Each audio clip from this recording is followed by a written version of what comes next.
प्रिय विद्यार्थियों, एक बार आपका इस ई कंटेंट में पुनः ध्यान आकर्षण चाहते हुए मैं आशा करता हूं कि आपको छायावाद के कवि सुमित्रानंदन पंत की जो कविता का अंतिम अंश है वह निश्चित रूप से जीवनोपयोगी, अध्ययन उपयोगी साबित होगा। इसी आशा के साथ छायावाद के प्रतिनिधि कवि सुमित्रानंदन पंत की प्रमुख कविता मौन निमंत्रण के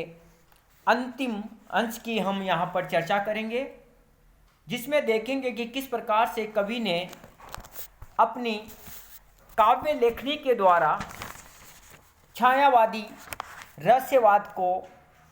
एक साधारण सी दिखने वाली कविता के माध्यम से अभिव्यक्ति प्रदान की है। कवि ने प्रातःकाल और संध्या काल के माध्यम से रहस्य भावनाओं को सुंदर तरीके से हमारे सामने प्रस्तुत करने का सफल प्रयास किया है। कवि कहता है कि कनक छाया में जब की सकाल खोलती कलिका उर के द्वार, सुर विपीड़ित मधुपो के भाल तड़प बन जाते हैं गुंजार। न जाने ढुलक ओस में कौन खींच लेता मेरे दर्ग मौन, बिचा कार्यों का गुरुतर भार दिवस को दे सुवर्ण अवसान, शून्य सैया में शर्मित अपार जुड़ाता जब में आकुल प्राण। न जाने मुझे स्वप्न में कौन, न जाने मुझे स्वप्न में कौन फिराता छाया जग में मौन। कवि ने इस अंश के माध्यम से हमें बताने का प्रयास किया है कि जब कलिका प्रभात वेला में अपनी पंखुड़ियों को खोलकर खिल जाती है, कनक छाया में जबकि सकाल खोलती कलिका ऊर के द्वार, जब कलिका अपने हृदय के दरवाजे को खोलती है, अर्थात जब प्रभात की वेला में पंखुड़ियों को खोलती है, तब उसमें एक मंदोन्मत्त सुगंधित प्रभावित होने लगती है। अर्थात जब उषा काल के समय प्रभात की वेला में कनक छाया में जबकि सकाल, कनक अर्थात स्वर्णमयी छाया में, स्वर्णमयी आभा में जब कलियां अपनी पंखुड़ियों को खोलने लगती हैं, तो उनमें से मदमस्त कर देने वाली सुगंध प्रवाहित होती रहती है। रस और गंध के प्रेमी उस कलिका का रसपान करने के लिए तड़प उठते हैं। सुरभि पीड़ित मधुपो के बाल तड़प बन जाते हैं गुंजार। उनके मानस में जो तड़प उत्पन्न होती है उसकी अभिव्यंजना भ्रमर अपनी गुंजार से करते हैं। कवि कहता है कि जब प्रातःकाल होता है, स्वर्णिम आभा चारों ओर फैल जाती है, उस समय कलिकाएं भी अपने हृदय को अर्थात पंखुड़ियों को खोल देती है और पंखुड़ियों के खुल जाने से उनमें जो सुगंध प्रवाहित होती है, उस सुगंधित प्रवाह में अर्थात सुगंध में जो रस और गंध के प्रेमी होते हैं, उन कलिकाओं का रसपान करने के लिए तड़प उठते हैं। उनके मानस में जो तड़प उत्पन्न होती हैं उसकी अभिव्यंजना भ्रमर अपनी गुंजार से करते हैं। कवि आगे कहता है कि ऐसे मदहोश कर देने वाले वातावरण में न जाने ढुलक ओस में कौन खींच लेता मेरे द्रग मौन। ऐसे मदहोश करने वाले परिवेश में न जाने कौन ओस की बूंदों का स्वरूप धारण करके चुपचाप मेरे नेत्रों को अपनी ओर आकर्षित करना चाहता है। कवि ये कहना चाहता है कि कवि की कल्पना ऐसे सुहाने वातावरण में किसी भी स्मृति में निमग्न हो जाती है और कवि कहता है कि जिस प्रातःकाल के समय स्वर्णिम आभा से फैले हुए प्रकाश में जब कलिकाएं अपने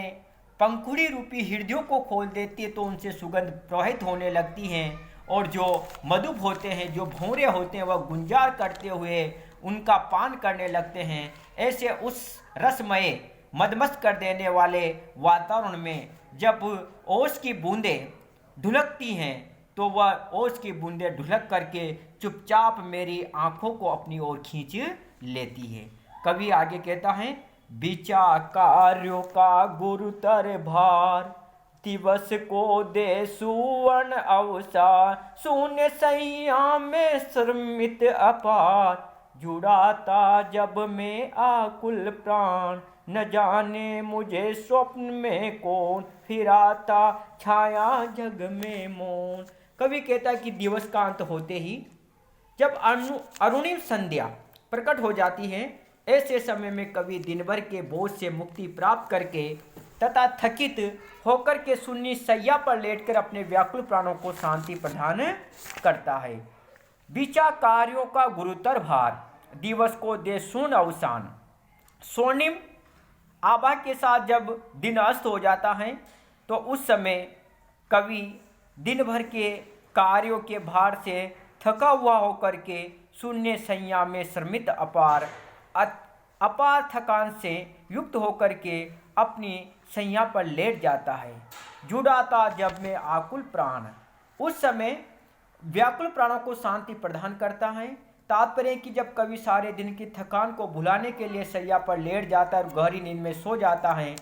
तब भी उसे न मालूम कौन, न जाने मुझे स्वप्न में कौन, फिर आता छाया जग में मौन। उस समय भी न जाने कौन मौन भाव से स्वप्नों के लोक में विचरण कराता रहता है। भाव यह कि कवि दिन भर की थकान के कारण रात को मीठी नींद में सोना चाहता है, किंतु उससे सुख की नींद नहीं आती और वह स्वप्नों की गलियों में भटकता रहता है। भाव की मार्मिक अभिव्यंजना यहाँ पर कवि के प्रकृति उद्दीपन रूप के साथ की गई है।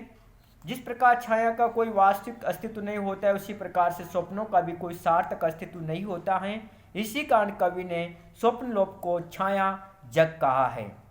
रूपक अलंकार का प्रयोग बहुत ही सुंदर तरीके से हुआ है और सुरभि पीड़ित मधुपो के बाल और तड़प बन जाते हैं गुंजार जैसी पंक्तियों में विशेषण विपर्य अलंकारों का भी प्रयोग देखने को मिलता है। कवि अंत में अंतिम हंस में कहता है कि न जाने कौन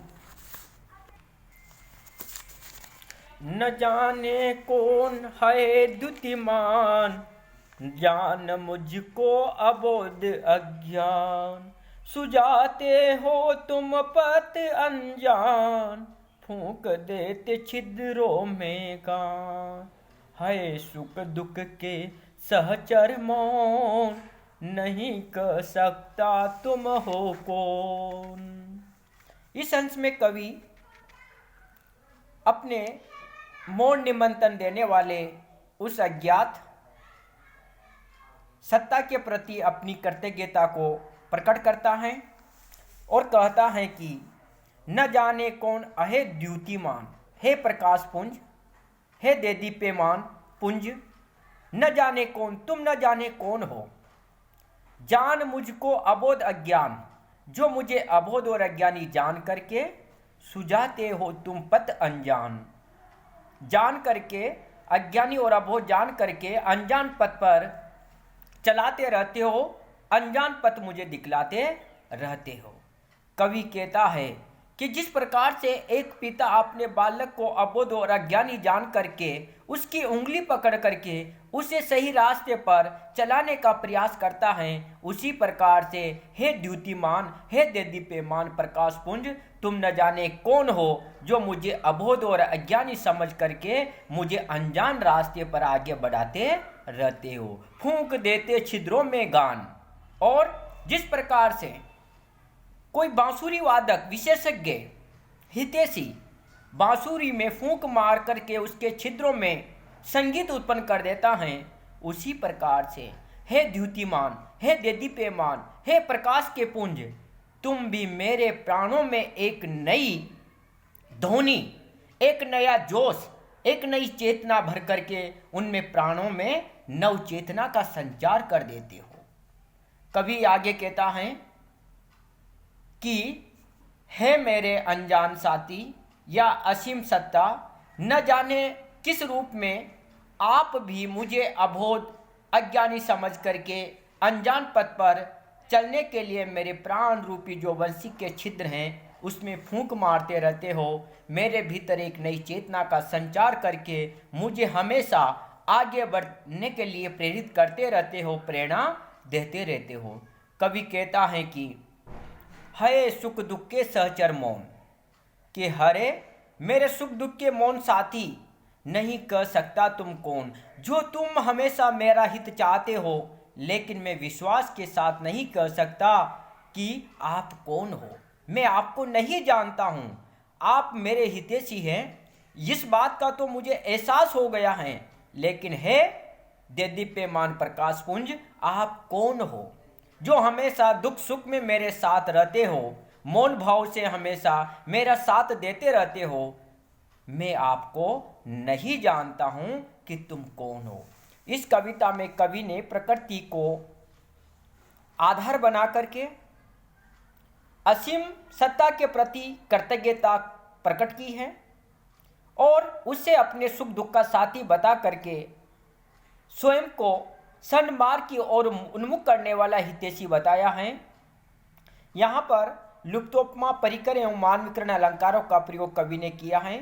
तत्सम प्रधान शब्दावली और रसात्मक शैली यहाँ पर देखने को मिलती है।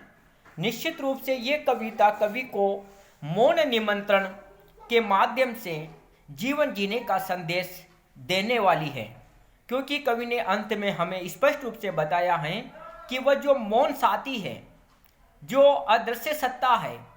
जिसके बारे में कवि को भी पता नहीं कि वह कौन है, लेकिन वह हमेशा जीवन में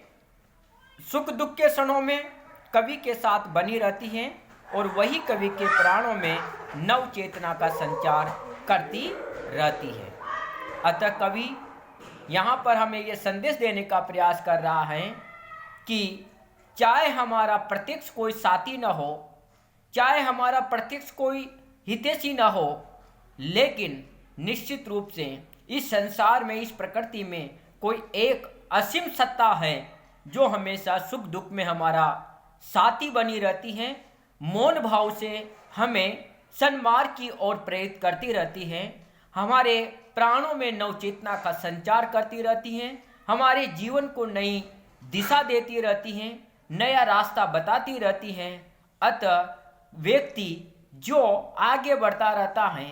उसे प्रत्यक्ष रूप से चाहे सांसारिक लोगों का साथ मिले या न मिले, लेकिन वह असीम सत्ता सबके साथ जुड़ी हुई है, सबको सन्मार्ग की ओर ले जाने का ही प्रयास करती है। तो इस प्रकार से कवि ने यहाँ पर मौन निमंत्रण के माध्यम से उस असीम सत्ता की हितैषी भावना से, उस असीम सत्ता के प्रति अपनी कृतज्ञता से हमें परिचित कराया है। जय हिंद, जय भारत।